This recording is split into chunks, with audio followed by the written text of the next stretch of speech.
ఒకటి ఎన్ని కష్టాలున్నా నవ్వుతూ ఉన్నాడంటే దాని అర్థం వాడు బాధపడట్లేదని కాదు మీనాక్షి, బయటపడట్లేదని.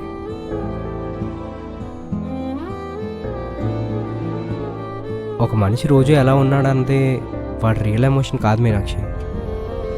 పడుకునే ముందు నిద్ర పడడానికి మధ్యన ఒక గ్యాప్ ఉంటుంది చూడు, అప్పుడు వాళ్ళు ఫీల్ అయితే రియల్ ఎమోషన్.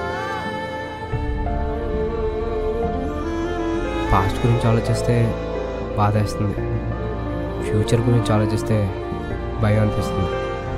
కొన్నిసార్లు నిద్రపోవాలంటే యుద్ధం చేయాల్సి వస్తుంది. చిన్నప్పుడే బాగుండేది, బాధ అనిపించినా భయం వేసినా అమ్మ పక్కకెళ్ళి వాటేసుకొని పడుకునేవాడిని, హ్యాపీగా నిద్ర పట్టేది. ఎందుకో ఐ మిస్ దట్.